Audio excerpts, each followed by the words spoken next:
بسم اللہ الرحمن الرحیم۔ کیسے ہیں آپ؟ اللہ کرے جہاں رہیں خوش و خرم رہیں اور شاد و آباد رہیں۔ 6 ججز نے خط کیا لکھا کہ پورے ملک کا سسٹم ایک دفعہ ہل کر رہ گیا۔ اس کی تفسیر آپ کے سامنے ذکر کرتے ہیں، لیکن اس سے پہلے یہ کہ سٹاک مارکیٹ میں بڑی تیزی دیکھنے میں نظر آئی، اور جو بلند ترین سطح تھی جو دسمبر 2023 میں تھی 66,426 پوائنٹ انڈیکس کی، تو وہ اب بڑھ کر آئی۔ آج وہ ریکارڈ ٹوٹ گیا اور آج 66,547 پر 100 انڈیکس پہنچ گیا۔ اس کے علاوہ بشام میں جب کل حملہ ہوا، چینی باشندے جس میں ہلاک ہو گئے، اور اس کے بعد پورے ملک کی جو حکومت ہے، سیکورٹی ادارے ہیں، وہ سارے کے سارے متحرک ہو گئے۔ ہر ایک نے یہی کلیم اور دعویٰ کیا کہ ہم ان لوگوں کو انصاف کے کٹہرے تک پہنچائیں گے، لیکن کاش کہ اس ملک کے عوام کو یہ یقین ہو کہ جب بھی ان کے ساتھ کوئی ظلم اور زیادتی ہوگی تو ملک کے ادارے اس متحرک ہو کر اس کو انصاف پہنچائیں گے۔ ایسا ہوتا ہوا نظر نہیں آ رہا۔ اسی حوالے سے عاصم منیر صاحب جو چیف آف آرمی سٹاف ہیں، وہ بھی اور دیگر سیکورٹی ایجنسیز کے اعلیٰ عہدیدار شامل تھے۔ آج شہباز شریف صاحب کی زیر صدارت ایک میٹنگ ہوئی جس میں یہ عزم کیا گیا کہ ان لوگوں کو انصاف کے کٹہرے تک پہنچایا جائے گا۔ اور پھر اگر بات کریں ان 6 ججز کی، تو اسلام آباد ہائی کورٹ کے 6 ججز نے خط لکھا ہے جس میں عدالت میں خفیہ اداروں اور ایگزیکٹو کی مداخلت کا الزام لگایا گیا ہے، اور اس حوالے سے chief justice of Pakistan justice قاضی فائز عیسیٰ صاحب نے ایک فل کورٹ اجلاس بلا لیا۔ یہ اجلاس تقریباً 2.5 گھنٹے جاری رہا۔ خط کی آئینی اور قانونی حیثیت پر بغور جائزہ لیا گیا، اور یہ بھی کہ سپریم کورٹ کے تمام ججز اس میں شریک رہے۔ جن 6 ججز نے خط لکھا ہے ان میں جسٹس طارق محمود جہانگیری، محسن اختر کیانی، جسٹس بابر ستار، ارباب محمد طاہر اور جسٹس اعجاز اسحاق اور ثمن رفعت امتیاز اس میں شامل ہیں۔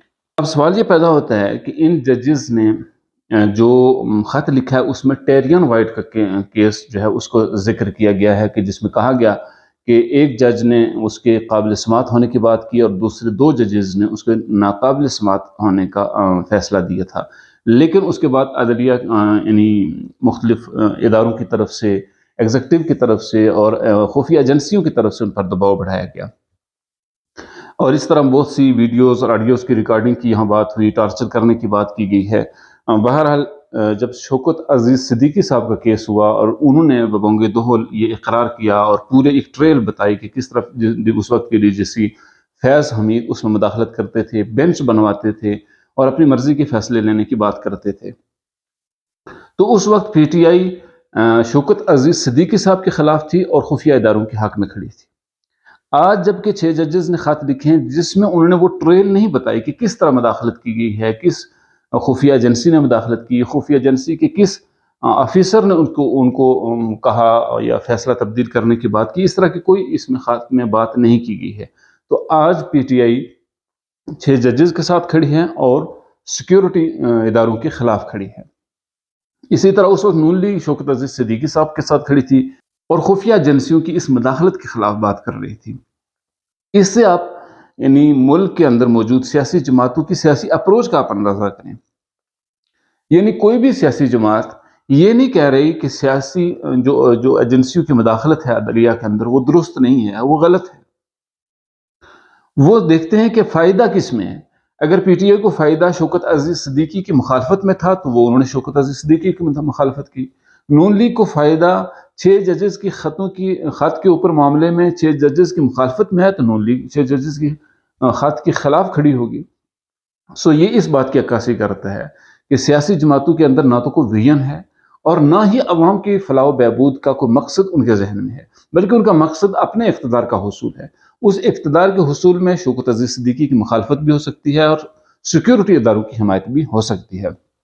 سو اس اعتبار سے یہ خط لکھنا اور 6 ججز کا یہ اقرار کرنا کہ وہاں پر خفیہ ایجنسیوں کی مداخلت ہو رہی ہے، یہ اس اعتبار سے اتنا معنی نہیں رکھتا، کیونکہ بالآخر فیصلہ وہی ہونا ہے کہ جو شوکت عزیز صدیقی صاحب کے ساتھ ہوا۔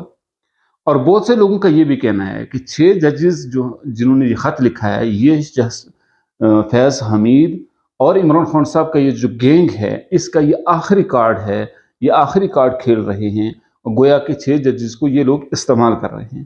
اب حقائق کیا ہیں، آنے والے دنوں میں اس کا ظاہر ہے بخوبی علم ہو جائے گا۔ ہماری ویڈیو کیسی رہی؟ اگر آپ کو پسند آئے تو اسے لائک اور شیئر ضرور کیجیے۔ السلام علیکم ورحمۃ اللہ۔